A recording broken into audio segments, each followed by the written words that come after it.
ETF flows around 582 Bitcoin were sold and 4,740 Ethereum were bought on February 11th, which is quite interesting in my opinion. But we're going to get a little bit more into depth. Welcome back to the Crypto ZX channel, to the XRP community. I appreciate each and every one of you guys.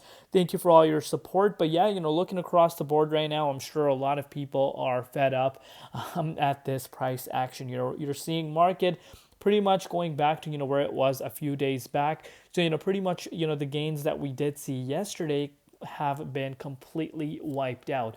And again, if you follow my channel on a regular day-to-day basis and listen very closely throughout the videos, you guys have been hearing me say it's not a time to be getting super excited just yet. But we have a very big timelines coming, so obviously tune in till the end.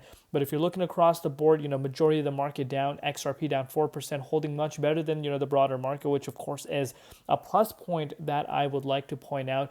Over the last 1 hour, you have seen the market bounce a little bit, but again, nothing to be getting excited about just yet. We still need to be looking out for those confirmations. So XRP's price, $2.41, down 4% in USD, down 2% in Bitcoin comparative. The market cap below 140 billion, to be exact, 139.1 billion, and the 24-hour trading volume at about $4.2 billion. But before we get into any further, as always, just a quick disclaimer: anything on this channel is not financial advice. Always do your own due diligence and research when you are investing in crypto. So look at this. While we are seeing outflows, you look at this: BlackRock spot ETFs bought 244 Bitcoin and 4,740 Ethereum, which again is interesting to see and shows us the institutional money and the demand factor is still there. What a lot of people will forget, let me just pull out the charts real quick for you guys. Even though we're seeing so much red across the board, if you're looking at it on the weekly time frame, even on the monthly time frame and the daily time frame, we have been seeing quite a bit of bearish price action recently. But what a lot of people will forget is Bitcoin is still in the 23.6 Fibonacci retracement level. Hence why it is so important for us to remain within this range. And I've been talking about this 92,500 support. If we lose this support, it is bearish price action that we need to be prepared for. $80,000 to $85,000 Bitcoin is still on the table, and I am more than aware of this, but I continuously remind you guys that this is a possibility. But you could really understand how good the price of Bitcoin is holding. The demand is just outweighing the supply.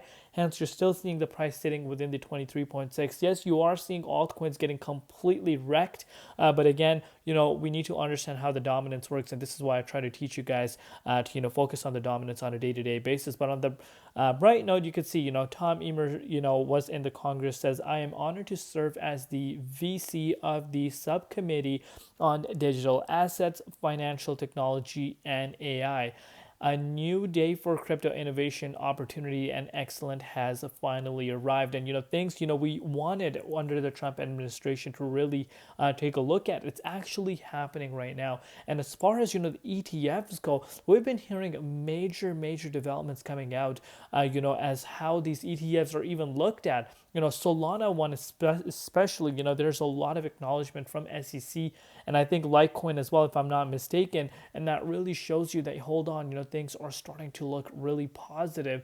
And we're still early into the year of 2025 under the new structure. So imagine what we're going to see as we do go further into the year of 2025, and of course in the future. Do let me know in the comments down below what your personal thoughts are on in regards to that. And speaking about timeline, shout out to Smoke. Look at this. The regulatory framework for digital finance in the U.S. is unfolding in real time, and the pace is accelerating. So the president's working group, Have Digital Asset Markets, has outlined a structured timeline signaling key milestones towards full regulatory clarity. So this month on the 22nd, review and revision of existing financial laws to align with digital asset markets. Next month, on the 24th, identification of new laws needed to fill regulatory gaps. And 7th month of this year is final framework compiled and submitted to the president for approval. After July 24th, the first federal crypto asset legislation will be sent to the president for approval. This will mark a historic shift, laying the groundwork for mainstream adoption, institutional involvement, and clear path forward for the industry. The clock is ticking, and I could not agree more. And speaking about that, Ripple really came out and really advertised themselves quite, interestingly with this specific article. We're not going to go over that, but you could see, why XRPL is ideal for real-world assets tokenization. The XRPL offers unique advantages for issuers of tokenized RWAs. Creating a token on the XRPL is incredibly simple. Tokens are immediately available for trading on its own decentralized exchange, and there's no need for specialized programming languages or complex smart contracts. The built-in DEX and auto-bridging feature simplify on-chain trading, and transactions settle in 3 to 5 seconds at fractions of a cent. The XRPL also features institutional-grade security, having processed over $2.8 billion transactions since, 2012. Sorry, not dollar, 2.8 billion transactions. I was like, whoa, dollar, what the heck?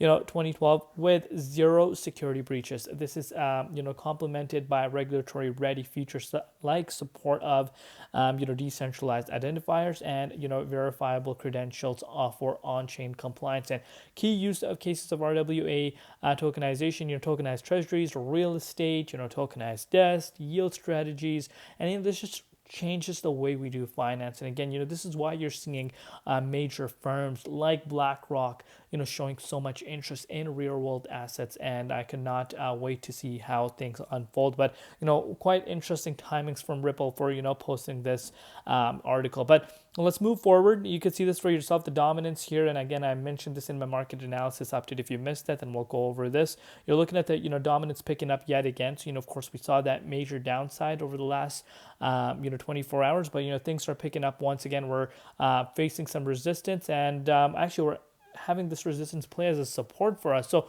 right now, the way things are going, if Bitcoin sees a little bit of a shakeout, and honestly, this could become a reality up to that 61.83% once again. And this is why I've been saying to you guys, let's not get too excited because dominance is still quite high.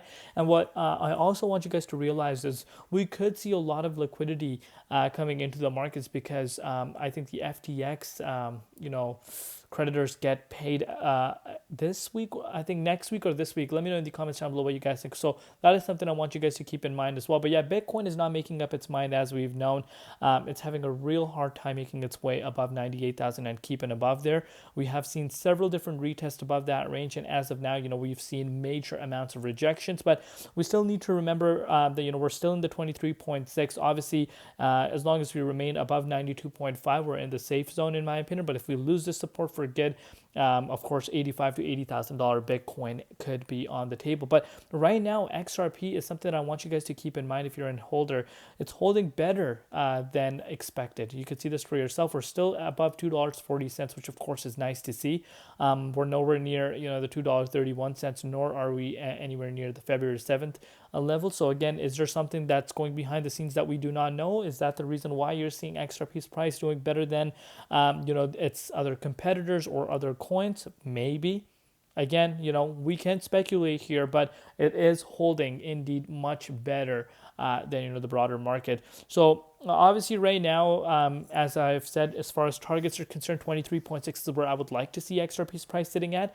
But if not, obviously you don't want to see the price dropping below the $2.32 mark, because of course if we're able to do that, the chances of us making our way down to these levels could really be strong reality. But I think this would require Bitcoin specifically to see a major pullback in order for XRP to see some of these moves. So of course you need to be prepared for that because dominance is still quite high. Bitcoin still at the shaky end of the spectrum. But let me know down below what you guys think. We need to look at the bigger picture. A lot of things happening, a lot of exciting stuff. Yes, you're seeing a little bit of a bearish price action, but it's part of the game. In bull markets you do see whole quarters being bearish. But again, let me know down below what you guys think. Love you all. See you later, man. Crypto ZX, and peace out.